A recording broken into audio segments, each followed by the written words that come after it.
Hey, Harry, where the heck did you run off to, boy? Your lunch break ended ages ago.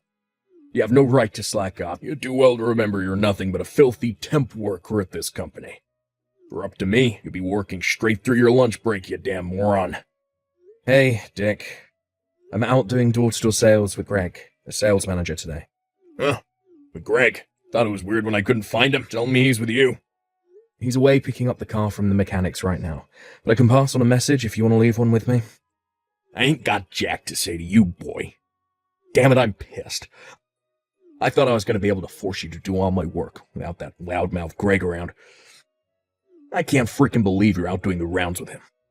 Ah, looks like he's back. Just pulling in now. What? You better not tell him about what I just said. This conversation stays between me and you, boy, or are we clear? Good morning, Dick. Hate to have to message you like this, but can I ask why there's a massive pile of documents you were supposed to take care of on my desk? I wouldn't be opposed to helping you out with a few pages here and there if you actually asked me, but this is going too far. Oh, that? I was going to ask you yesterday.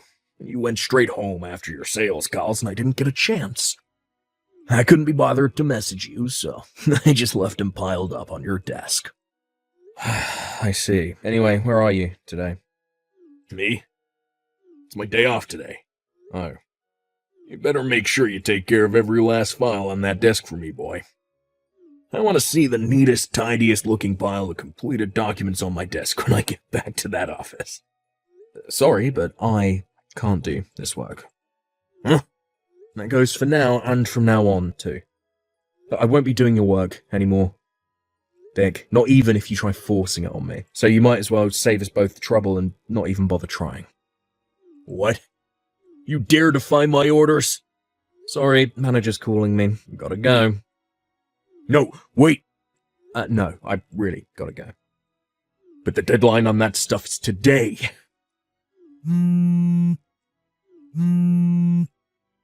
Answer your goddamn phone, boy. I'm a full-time employee at this company, you damn temp piece of crap. You do not have any right to disobey me. You there, Harry, you pathetic little lowlife worm. You finally slithered into the office, huh, worm boy? Anyway, stop slacking off in the lobby. I saw you stood around doing nothing near the reception desk, you know. Do not let me catch you speaking to Layla on reception, either. You have no right to even breathe the same air as that girl. You filthy, miserable, worthless temp scum. Oh yeah, and that ain't all. Do you have any idea how much trouble you've caused me by slacking off these last 2 weeks, you little pipsqueak? I'm gonna teach you a lesson. You'll know what happens to people who mess with the big boys soon enough. You better prepare yourself for the hell that's about to rain down on you, worm boy.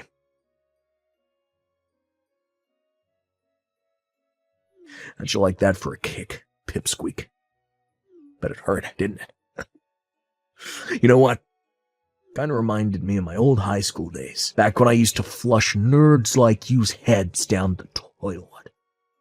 I got a nostalgic throb in my right leg thanks to you, loser. You know what they used to call this right leg in my school days? The Nerd Buster, and based on how far you went flying. I can still bust nerds with the best of them. Yeehaw! Why the hell did you run up from behind and kick me while I was stood waiting at the reception desk? Huh? I want an explanation. Why do you always need me to spell everything out for you, pea-brain? Connect the dots, retard. Don't take a genius. Actually, fine, you know what? I'll tell you this time, since I feel bad for you. Alright, so I kicked you because Kayla from reception, my girl. I gave you an ass whooping because I saw you slacking off, stood at reception trying to get into her panties. I warned you this would happen, but you didn't listen. Don't you dare flirt with my girl again, filthy temp scum. We clear now? We heckin' better be. Now get back to your desk and get work. If I catch you slacking off again, I'll flying karate kick you next time. Pea-brained moron. Dick, I kinda get the impression you don't know. Could it be? Know what? I came from our biggest client company, Sadler's Stationery. Huh? They offered me a full-time contract a while back. I finally decided to take them up on it and left your company 2 weeks back without updating my temp contract. But I work for them on a regular full-time contract now. Wait, what? I didn't know about this. Well, that's strange. I announced it in front of everyone at morning call about a month before my contract ended. Well, I just said I didn't know. Well, Dick, whether you know or not changes nothing. I announced it in front of everyone at morning call, got a huge round of applause, and then everyone even pitched in for a goodbye card and a bottle of whiskey on my last day. Aren't they a great bunch? Well, I just said I didn't frickin' know. Anyway, the bottom line is I hold a senior position at Sadler Stationery, your company's biggest, most long-term client. The reason I visited your office today was to introduce myself as the person in charge of all dealings with your company, alongside the announcement of the establishment of a new department at our HQ. The plan was to have some lengthy discussions with your superiors about the future of our business dealings together. But unfortunately, I twisted my ankle with the momentum of you kicking me across the lobby, and I'm in no condition to be discussing business anymore. Wait, what? Seriously? I just got treated at a local doctor's and received a diagnosis certificate. Well, I'm about to head back to your office and wait for the CEO of Sadler Stationery to come pick me up. He seems awfully concerned about me and wants to know exactly how a routine introduction ended up with me at the doctor's with a twisted ankle. Let me guess, Dick, I bet you're currently up to your old trick of hiding away on the roof where you think no one can find you right now, aren't you? What? Your CEO is coming. No way, I'm not hiding. Oh, that's weird. You see, your boss says he can't find you anywhere. The entire company is looking for you as we speak. Based on what my contacts tell me, it's chaos. Oh my god, are you serious? Oh, this is bad. Real bad. Adam, our company's CEO would like to ask you a couple of questions. We have to get to the bottom of exactly what happened in that lobby and find out what possessed you to kick me so hard I went flying across the room. Naturally, I told him there's a 90% chance you took the key to the roof, which is supposed to be out of bounds, from the caretaker's office, and are currently hiding up there like you always do when you don't feel like working. How the heck do you know about the roof? Oh, I wonder. I can hear footsteps. Someone's coming up the staircase. Listen, Dick, the best thing you can do here is to accept your fate and do as the cops tell you. I don't need to tell you how trigger-happy they can get with people dumb enough to resist arrest, do I?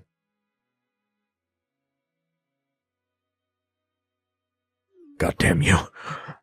I lost my goddamn job because of you, asshole. How are you gonna make up for this? I was set for a promotion any day now, but now I gotta find a new job because of you. A promotion? Really?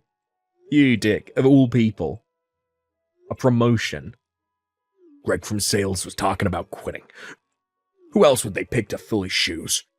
I've been waiting for a promotion longer than anyone. It was sure to be my turn next. You miserable jerk. You will pay for this.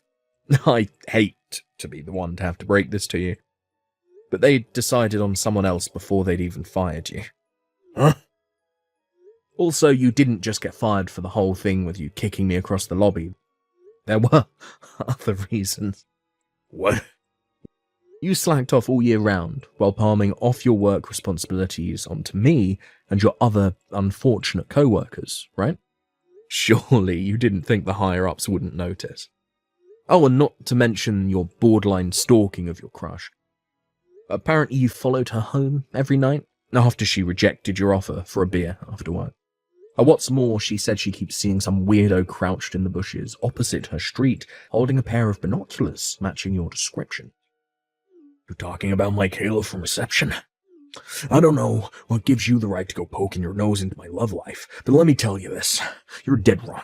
I don't know nothing about no stalking. I love Kayla, and she loves me back. I just know it. She's playing hard to get. You know how some girls do that. Oh, wait, what am I saying? Of course you know. You're probably a virgin, right? You loser dweeb. Stalking my ass. I ain't never heard anything so stupid.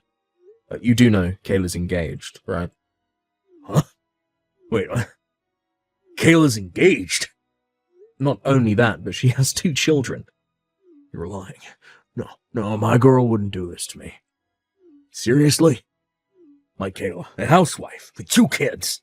Yup. Oh, wait, it gets better. Wait till you hear who her husband is. A Greg, the manager from sales. You know, your superior.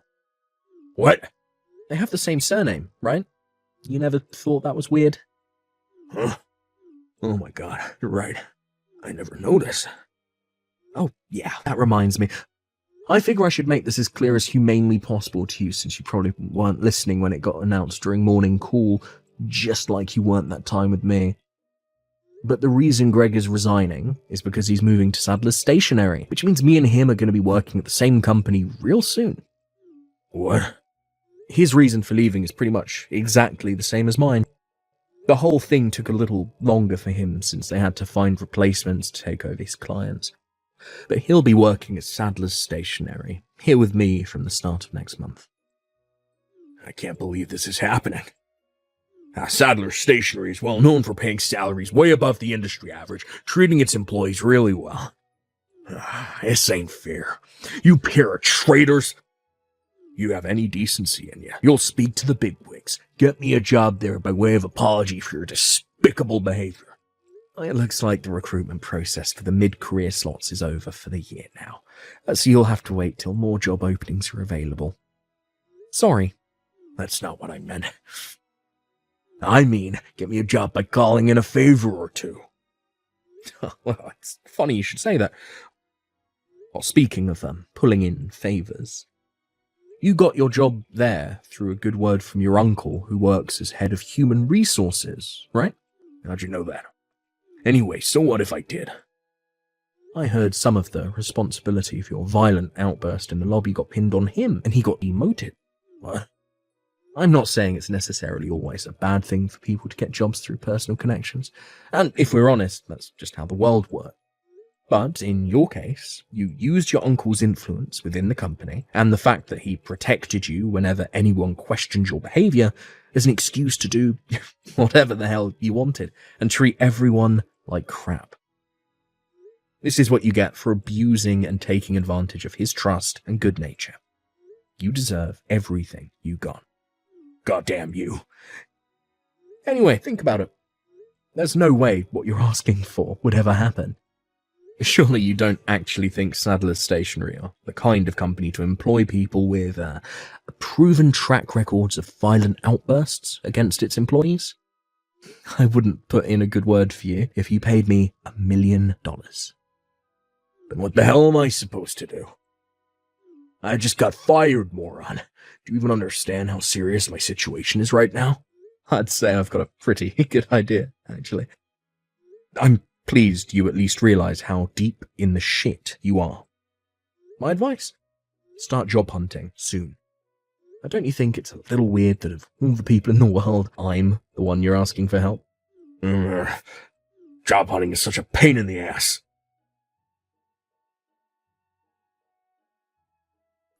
Hey, Harry, what the heck is this crap? A bill for compensation? I don't understand. Hey, answer me. You do realize I could have gone to the cops, filed charges against you, so you'd have a criminal record for the rest of your life, right? You should be counting your lucky stars. It's only compensation I want. Huh?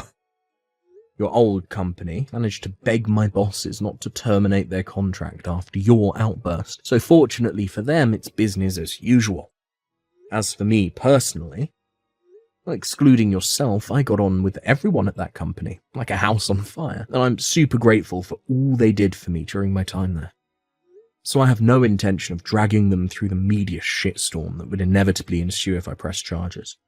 Besides, I'm not the only one charging you for compensation, am I?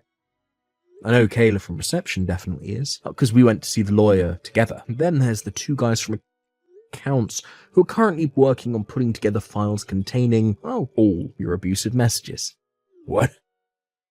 Taking everything into account, I thought it was only fair that you pay me compensation for the emotional distress you caused me, as well as paying for my medical treatment. I just lost my goddamn job. I'm unemployed. How'd you expect me to pay you all this compensation when I have no income? Like I said before, get a job. Compensation aside, how do you intend on getting by without working? There's only one thing for it. You have to get me a job at Sandler's Stationery. No can do. But No. But the money... Do I have to spell it out like you're a child? I don't want to breathe the same air as you, let alone work at the same company as you. Huh? Wipe your own ass, you abject failure of a man. Oh my God, Harry. All communications from here on out are to go through my lawyer. Thank you, and goodbye. Dick eventually came up with my compensation money by knocking on his parents' door, who live way out in the countryside, and begging on his knees in floods of tears. Apparently, they were forced to sell their house to get their wayward son out of the catastrophic mess he had gotten himself into. Dick, being his naive old self, mistakenly thought that meant he was out of the woods. He tried his best to convince his mum and dad to let him live with them in their new apartment, but he was flatly refused and ordered to pay back every cent of what they paid me in compensation. With that, his royally pissed off dad drove him over to a friend's company office, where he was forced to live in an old, disused staff room while working 12 hours a day. However, Dick mistook this new arrangement as being the same kind of connection hire that got him into our old company. He soon began barking orders left, right, and centre, and within a week made the grave mistake of ordering the CEO's son and up-and-coming company president to make him a coffee. With that, he was savagely dressed down in front of all 50 employees during the morning team meeting. He now spends his days on the verge of tears, being shouted at relentlessly by a boss half his age.